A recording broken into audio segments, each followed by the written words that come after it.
বালি মাফিয়াৰ অটপালিত বুঢ়ীদিহিঙৰ নৱনিৰ্মিত মথাউৰিলৈ ভাবুকি।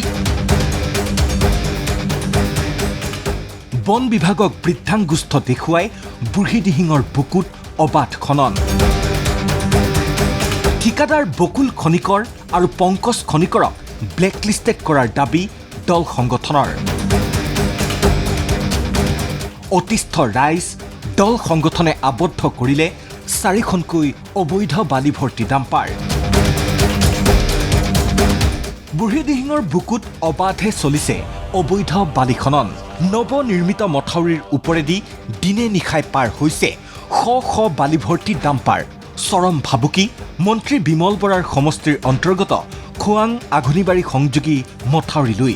22 কিলোমিটাৰৰ পকী মথাউৰি চোৱা নিৰ্মাণ হ'ল ঠিকেই, পিছে বালি ভৰ্তি ডাম্পাৰৰ অটপালিত খুব কম দিনতেই পকী মথাউৰিটো ক্ষতিগ্ৰস্ত হোৱাৰ আশংকা স্থানীয় ৰাইজ, দল সংগঠন আৰু গাঁওবাসীৰ, যাৰ বাবে উত্তেজিত ৰাইজে আবদ্ধ কৰিলে 4খনকৈ অবৈধ বালি ভৰ্তি ডাম্পাৰ।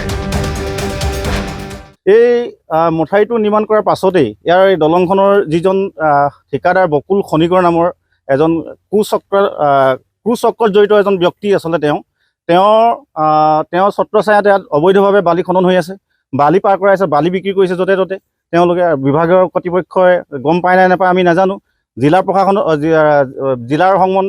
জিলাৰ আমি DFO ছাৰকো আমি যোগাযোগ কৰিছোঁ। তেওঁ এই ক্ষেত্ৰত বিশেষভাৱে ভূমিকা লোৱা আমাৰ লক্ষ্য হোৱা নাই, কিন্তু আমি মৰাণটিলৈ বন সংমণ্ডল বিষয়াক আমি যেতিয়াই যোগাযোগ কৰিছোঁ তেওঁ লগে লগে আহি আমাৰ মাজত আহি সহযোগিতা কৰিছে।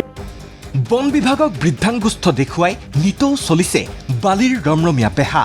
16-18 চকীয়া ডাম্পাৰ মথাউৰিটোৰ ওপৰেৰে চলাচল কৰাৰ ফলত ভাবুকি আহিছে 52খনৰো অধিক গাঁৱৰ ৰাইজে ব্যৱহাৰ কৰা একমাত্ৰ মথাউৰিটোলৈ। অবৈধভাৱে বালি খননটো বন্ধ হ'ব লাগে আৰু আমাৰ যিহেতু জীৱন আৰু নিৰাপত্তাৰ কাৰণে যিটো মথাউৰি আমাৰ নিৰ্মাণ কৰি দিছে বিমল বৰা ডাঙৰীয়াই, 52খন গাঁও সন্নিৱিষ্ট কৰি এই গাঁৱৰ মানুহৰ এই মথাউৰিটোৱে এক ভৰসা, য'ত নেকি জীৱন আৰু নিৰাপত্তা সুৰক্ষিত হৈ প্ৰশ্ন থাকে।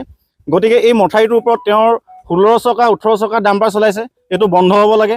ঠিকাদাৰ বকুল খনিকৰ আৰু পংকজ খনিকৰৰ নেতৃত্বত আঘুনিবাৰীত চলিছে বালিৰ অবৈধ খনন। এই সন্দৰ্ভত বিহিত ব্যৱস্থা গ্ৰহণ কৰিবলৈ মন্ত্ৰী বিমল বৰা আৰু বিভাগীয় কৰ্তৃপক্ষলৈ আহ্বান জনাইছে দল সংগঠনে।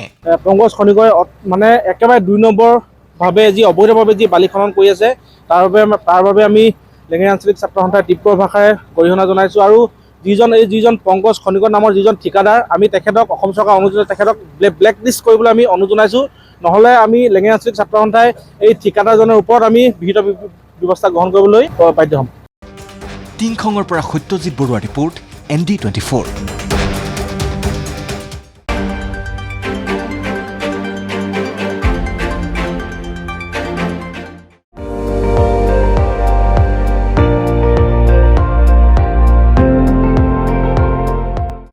আপুনি চাই আছে ND24, সৰ্বশ্ৰেষ্ঠ নহয় সৰ্বোত্তমৰ দৌৰত।